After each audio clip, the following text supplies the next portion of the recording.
proposal of the government going up to US dollars 99.56 million from the International Fund for Agricultural Development to finance the proposed resilience livestock value chain project. Therefore, we invite Human Minister to present and lay the documents before the Committee of Action. Thank you. Thank you so much, Mr. Chairman. Mr. Chairman, I need your guidance on whether I should make my statement, then thereafter I lay the documents, whether I should do the other way around. Honorable Minister, I think in the interest of time, we will first go through the brief and then you lay the documents after this. Thank you so much, Mr. Chairman.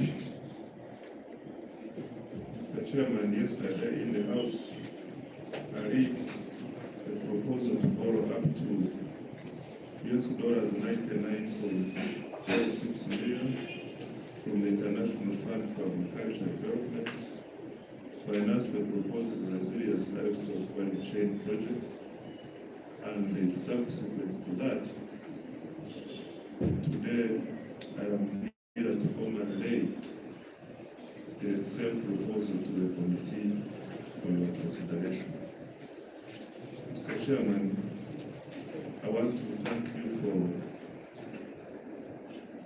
finding time out of short notice to consider this proposal, considering the fact that we have limited days. So if not passed, then we will consider the loan as cancelled. But I'm sure, given the assurances you have given us, I'm sure we will move and be able to catch up with the timeline. And now, Chair, comes to the background. Chair and colleagues, the macroeconomic strategy for the country is underpinned by the objective of growing the economy by double digits, maintaining macroeconomic stability, employment creation, the need to raise resources to address the critical infrastructure deficit and social expenditures, and competitively position Uganda to fully benefit from regional, continental, and the global markets. Uganda's Vision 2040 and the National Development Plan, the National Development Plan 4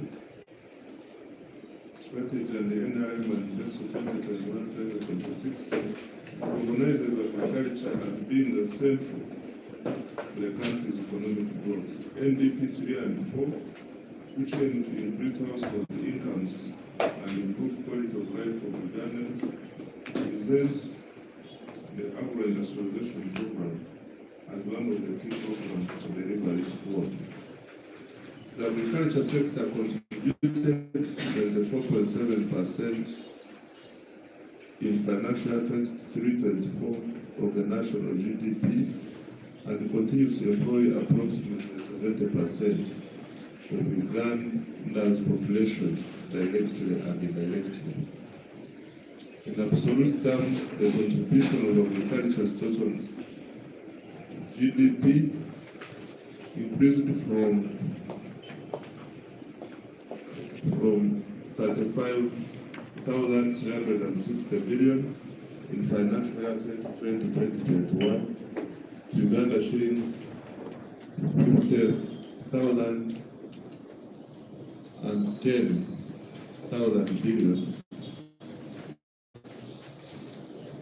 in financial year 2023-2024. This is the sizable portion of Uganda's population that is vulnerable to poverty. 44%, about 44% are considered vulnerable and susceptible to falling into poverty because of climate and other shocks. Rural agricultural productivity is a major driver of poverty and is exacerbated by poor choice of agricultural value chains, severe climate shocks, and rapid natural resource degradation affecting incomes of agricultural households. To reverse the poverty and low agricultural productivity trajectory, investments such as access to quality livestock breeding materials, research and development of livestock technologies, increase the water for agricultural production, enhance farm infrastructures and structures, storage, market access for livestock and livestock produce, among others, are required to enhance sustainable agriculture. Honorable Chair and colleagues, we recall that HE the President, through his letter, which is annexed as Annex 2, directed my ministry to solicit for resources finance implementation of Ministry of Agriculture, Animal Industry and Fisheries policy proposals for development of the agriculture sector. The proposed policy interventions include production, manipulation, distribution and certification of seeds and stocking materials. B. Disease control. C. Agricultural mechanization and irrigation. D. Farm education and mobilization. E. Research enhancement and partnership with the large landowners. The resilient livestock chain project is designed to support the implementation of the above policy proposals, as well as other national development frameworks such as the National Development Plan 4, NRM Manifesto 2021-26, and subsequent to the 2026-31, Agriculture Sector Strategic Development Plan, among others.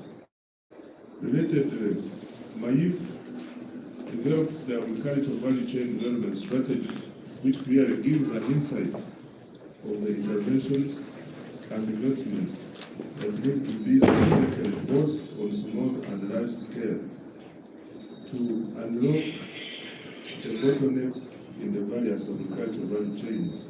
The same was presented and approved by Cabinet.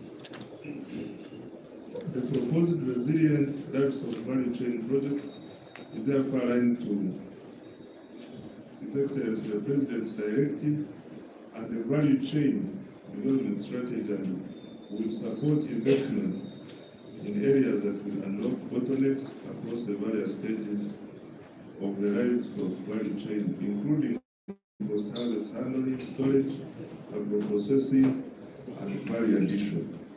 The project will support large and small-scale farmers and create synergies with the parish development model.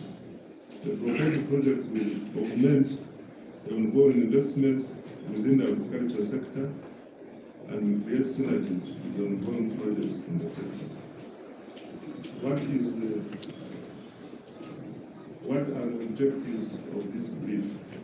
Mr. Chair and colleagues, the objective of the brief is to, 1, seek approval of the loan amounting to $99.5 million from IFAD to finance the proposed livestock value chain project. This is the overall objective. The project goal and development objective. The goal of the project is to contribute to improve livelihoods of smallholder livestock farmers in Uganda. The project development objective is to enhance income, nutrition, and resilience of smallholder dairy and beef producers. The project components are the following: the scope and the components. The project will focus in 51 selected districts in the cattle corridor of the country, and the names of districts where the project will be implemented is attached as Annex 1. The districts were selected based on the following: 1. High incidence and deaths of poverty, food insecurity, and malnutrition. 2. Hard size by the households and potential for dairy and meat value chain development. building markets for animal source products. 3. High potential for women and youth to get involved in dairy and beef value chain. 4. Climate vulnerability. In addition, the selection was based on subnational priorities and potential complementarities with ongoing development initiatives in dairy and cattle industry. Mr. Chair, we describe the project components in the next page, and in the interest of time, I don't know whether Mr. Chairman I should go through, or I invite members to refer to component 1, which is increasing productivity and resilience and reducing the impact of climate change on production. And here we break down what we want to do there.